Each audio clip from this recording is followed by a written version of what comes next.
"This is your last chance to leave, human," said the alien commander, his voice echoing through the vast docking chamber, metallic and cold, yet strangely controlled. Captain Elias Ward stood alone at the center of the chamber, boots planted on polished obsidian alloy, surrounded by towering alien soldiers whose armor shimmered like living crystal, their weapons humming with restrained power. Elias did not raise his weapon. Instead, he raised his eyes, meeting the commander's many-faceted gaze without fear, a calm that came not from confidence, but from resolve. "I am not here to leave," Elias replied, his voice steady despite the impossible odds. "I am here to speak." A ripple of low-frequency murmurs passed through the alien ranks. The idea of a lone human requesting dialogue inside the heart of the Kazun war fleet was absurd. The commander stepped forward, towering over Elias, his shadow swallowing the human whole. "Your species was warned," he said. "This system is under reclamation. Humanity has no claim, no treaty, no right." Elias inhaled slowly, thinking of Earth, of the billions who would never know how close extinction stood. "You believe that because you do not know us," he said, "and because you have never been forced to listen."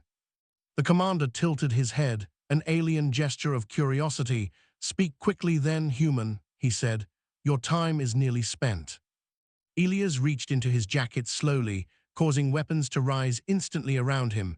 Then he withdrew a small data core and placed it on the floor between them. "This contains our history," he said.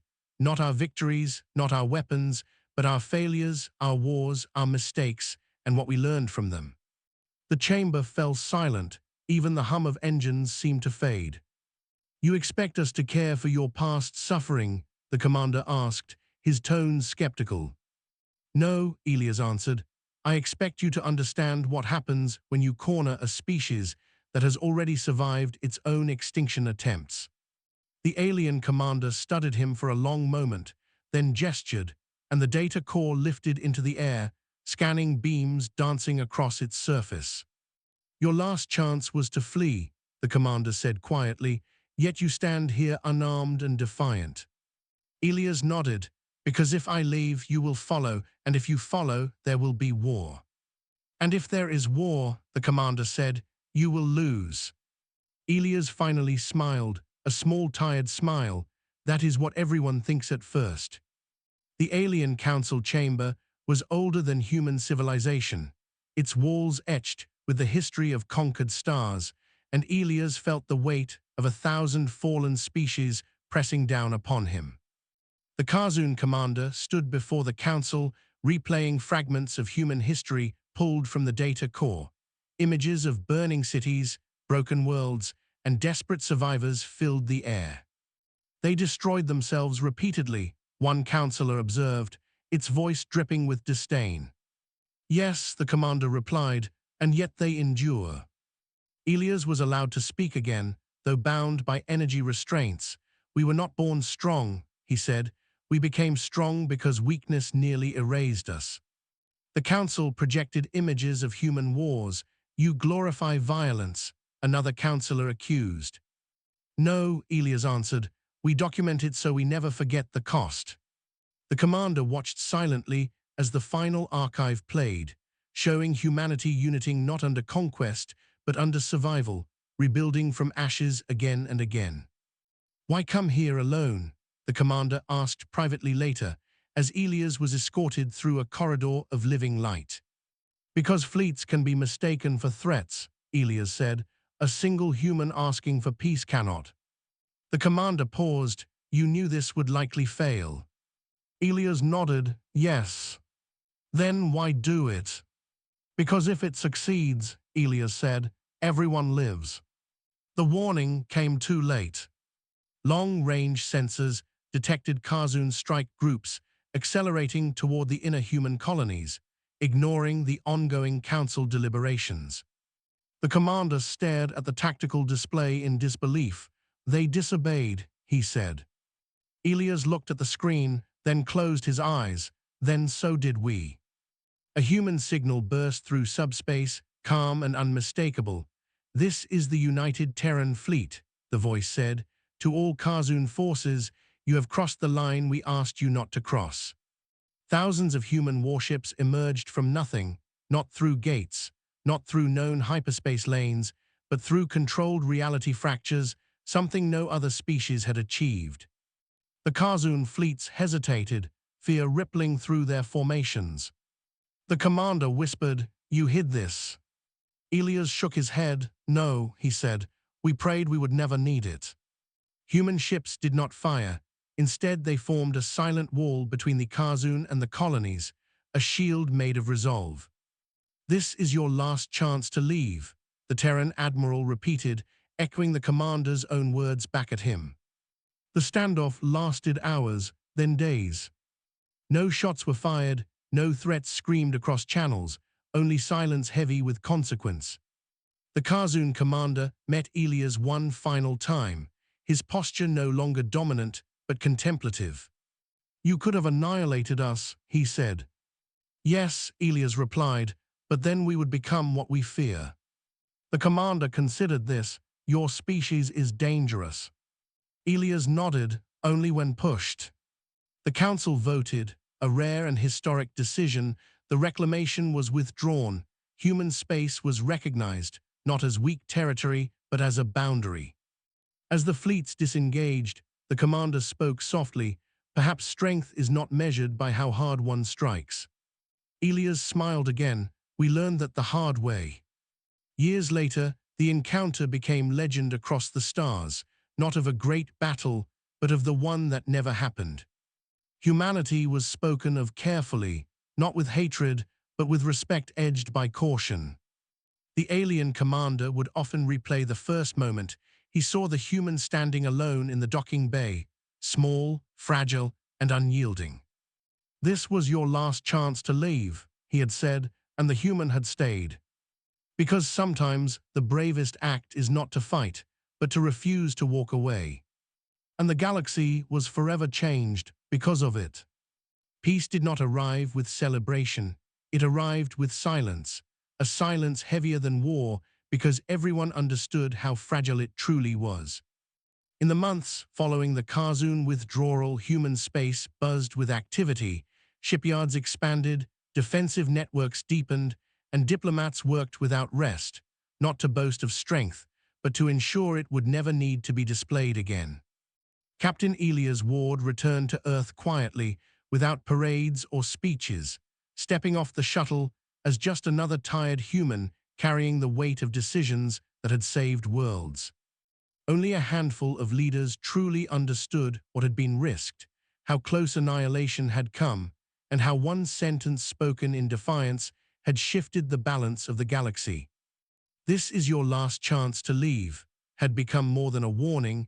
It had become a reminder etched into human doctrine, a lesson that survival sometimes depends on the courage to remain. Elias was summoned weeks later to a joint assembly unlike any before, a neutral station where species from across known space gathered, curious, cautious, and deeply unsettled by humanity's sudden redefinition. The Kazun commander was there as well, no longer clad in war armor but in ceremonial plating, his presence alone silencing entire chambers. When Elias entered, their eyes met again, not as enemies, but as individuals bound by history neither could escape. "You did not leave," the commander said quietly, almost to himself. "No," Elias replied, "and neither did you." The assembly began with questions that danced carefully around fear, trade agreements, shared navigation rights, scientific cooperation, all polite attempts to understand what humans truly were. Finally, a smaller avian species asked the question no one else dared to voice. If humanity possesses such power, why not rule? The chamber stilled, waiting for Elias' answer. "Because we tried that once," he said, "on our own world with our own people, and it nearly ended us." Murmurs spread, not of disbelief, but of recognition, for many species in that chamber carried similar scars. The Kazun commander stepped forward then, his voice resonating with authority earned rather than enforced. "Humans are not peaceful," he said, causing tension to spike instantly, "but they are disciplined." He turned his gaze across the assembly, They understand restraint not as weakness, but as survival. For the first time, the galaxy heard a conqueror speak in defense of restraint. As discussions continued, subtle shifts rippled through interstellar politics. Alliances once based on fear began to unravel, replaced slowly by mutual caution and measured respect. Humanity did not expand aggressively, nor did it retreat inward. Instead, it stood as it always had, adaptive, observant, prepared. Elias often thought about that first moment in the docking bay, how easily it could have ended differently, how one nervous movement or one raised weapon might have ignited a war no one could stop. He understood now that staying had a price, not just for humanity, but for him personally. Nightmares came uninvited, filled with alternate futures where Earth burned beneath alien skies, where silence came not from peace, but from extinction. Yet each morning he woke to the sound of life continuing, and that was enough.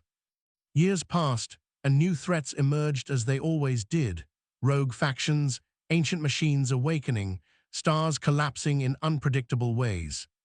And each time, humanity responded not as conquerors, but as the species that had learned the cost of survival early and painfully. The phrase echoed through academies and command centers alike: stay when it matters. The Kazun commander, now an ambassador rather than a war leader, once asked Elias during a private exchange, "If I had fired that day, would you have forgiven us?" Elias considered the question carefully. "No," he said honestly, "but we would have understood."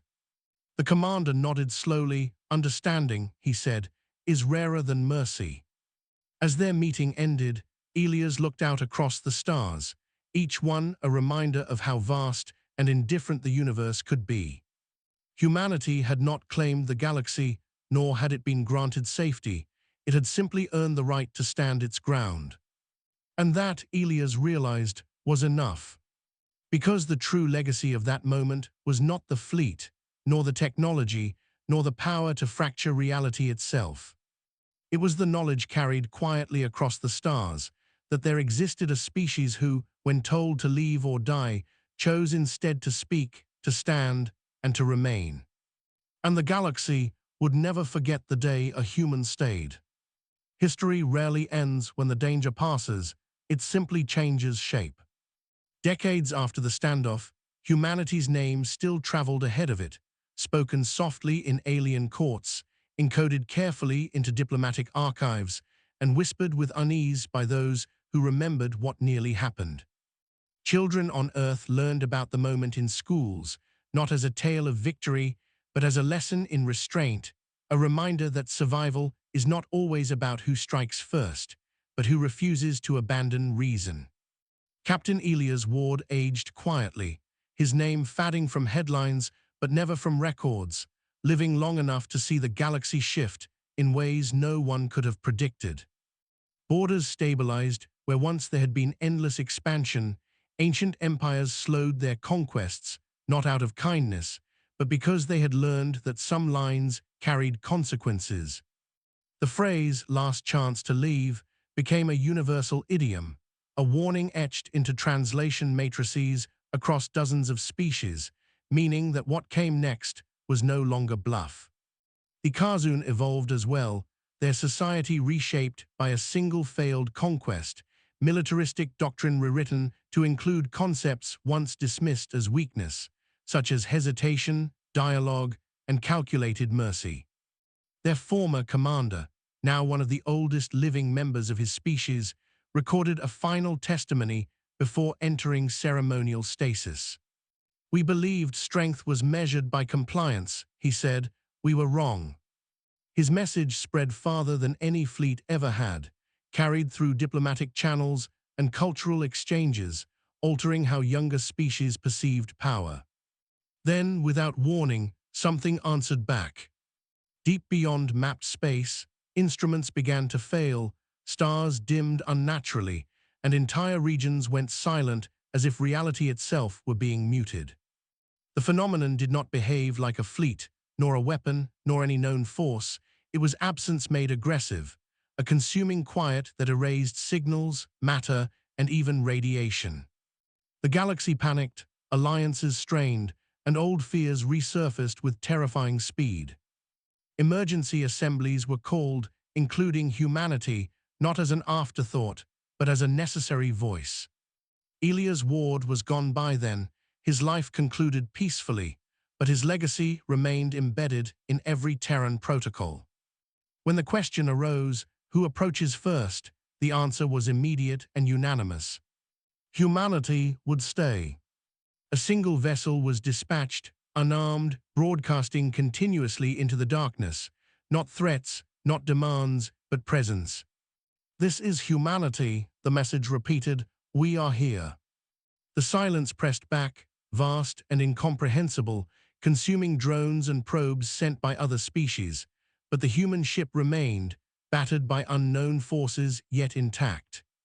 Inside, the crew held their positions, fully aware that retreat might save them, but staying might save everyone else. Sensors finally registered a response, not language, but structure, a pattern forming from the void itself.